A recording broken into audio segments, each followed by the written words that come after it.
Muhammad was born into a culture where moon god worship was dominant. Furthermore, he was born into the Quraysh tribe, who were particularly devoted to the moon god. According to numerous inscriptions, the title of this moon god was Al-Ilah, which means the deity or the god, meaning that he was the chief or high god amongst many gods. Al-Ilah, the god, was shortened to Allah in pre-Islamic times. Now this part may be slightly confusing. Until now we have seen that in the Babylonian system the sun is always presented as a male god and the moon presented as a female goddess, and yet here we find talk of a male moon god, not a moon goddess. This is because there were certain branches where the roles were reversed. The male divinity became the moon and the female divinity became the sun.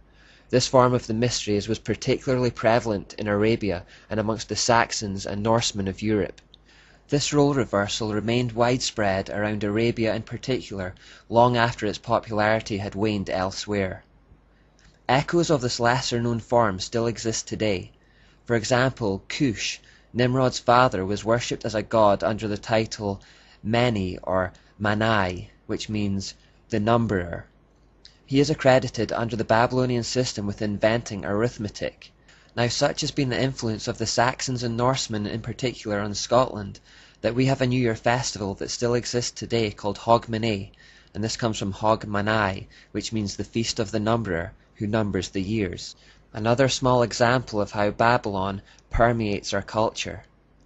Muhammad's father and uncle both had the name Allah incorporated into their own names. His father was called Abd Allah, and his uncle was called Obid Allah. This echoes the Babylonian practice of incorporating your god into your own name, and illustrates the preeminence of the moon god cult in his time. This fact answers the questions: why is Allah never defined in the Quran? Why did Muhammad assume that the pagan Arabs already knew who Allah was? The answer is because they already did know who Allah was. He was their moon god.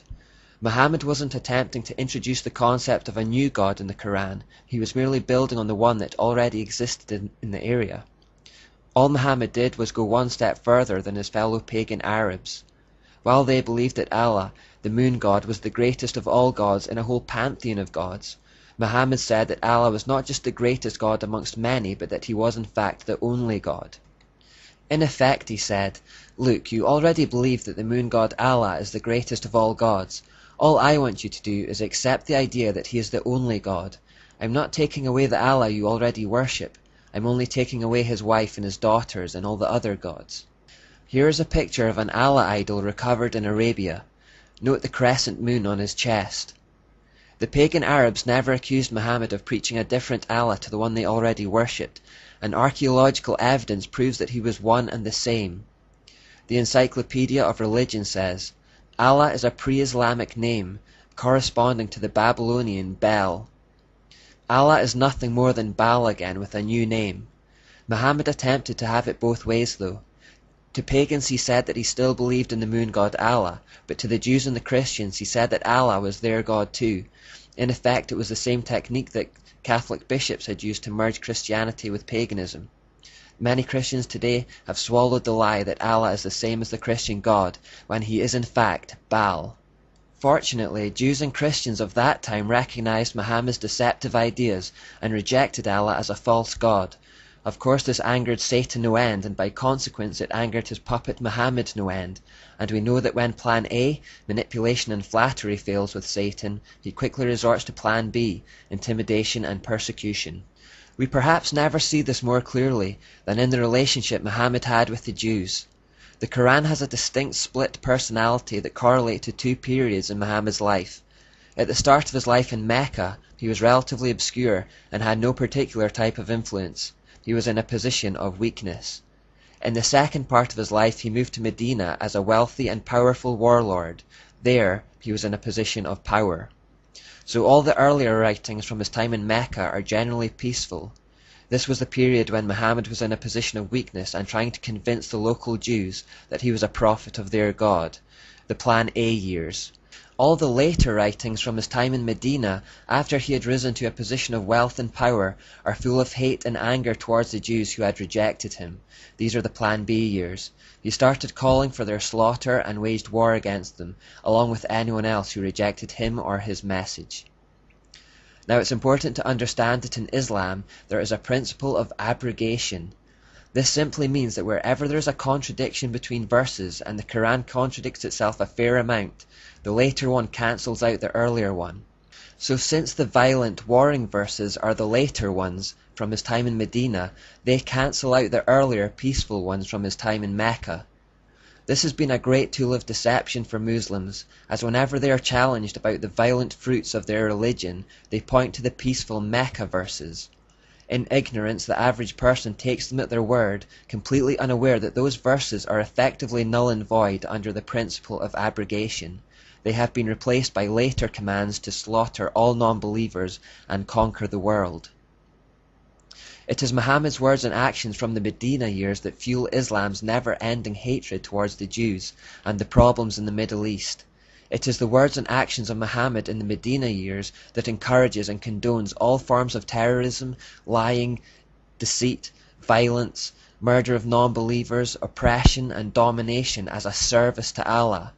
Islamic terrorists are not acting contrary to the example of Muhammad their prophet. They are acting in perfect harmony with his own actions 1400 years ago. The Bible says that, "You shall know a tree by the fruit it bears."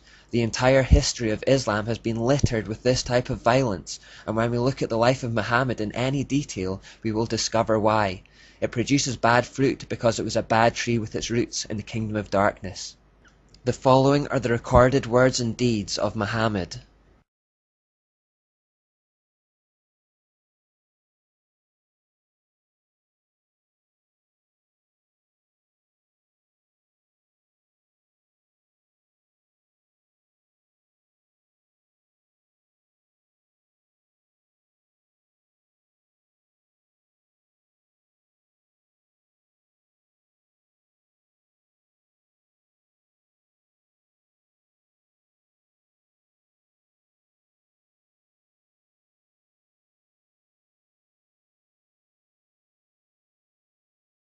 In the following example, we see Muhammad suddenly and conveniently receive a message from Allah to rape captured women.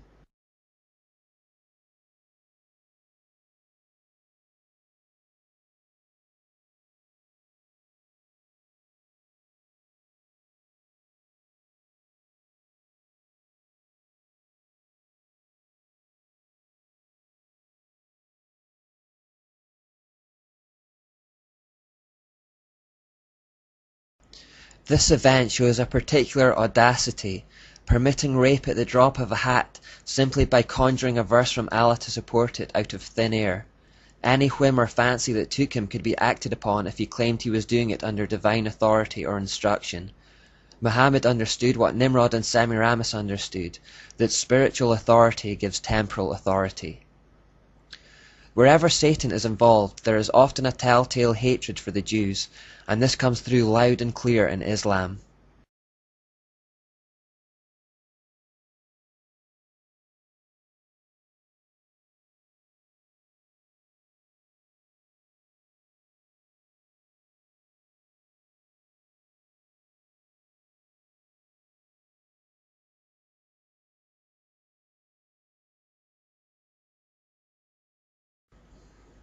Here, the unbelieving brother was seemingly impressed with Islam's ability to influence people to kill Jews and family members. This practice continues to this day in the Muslim community. Parents will kill children and brothers will kill siblings who leave Islam and call it a mercy killing. The brother in this instant converted on the spot, although we can't be sure he didn't do it out of self-preservation. Islam has a long history of forced conversions where the alternative is death. Muslims have been taught that their redemption will not come until all Jews have been destroyed, and therefore they will not stop fighting against them until they have reached this end. The prophet Ezekiel reports a time when Arab nations will team up with Russia to attempt to wipe out Israel. They will be driven to do this partly because of this prophecy. If the Jews are not wiped out, according to Islam, their false Messiah can't come. Do not be misled by claims of Muslims that their gripe with Israel is about land. Satan wants the Jews destroyed, as he has done from the beginning of time. He has hardwired this desire into the core of Islam through Muhammad, and they will work towards that end, no matter how much land Israel gives them. Muslims believe that they must kill all Jews, or their religion has been proved to be false. It's that simple. The United Nations are attempting to create a two-state solution where Jews and Palestinians share the land, but we know from our studies of the character of the satanic Jezebel spirit that it will not be content to share control of anything. It will have no equals. The goal of Islam is to extend its influence until it rules the entire world. In Islam, the world is currently divided into two, the House of Islam and the House of the Unbeliever or Infidel. They foresee a day when the whole earth will become Islamic and work continuously towards this end. The name Islam actually means submission, and this refers to the whole world submitting to the rule of the pagan moon god Allah, Allah being another name for Baal, and Baal being Satan.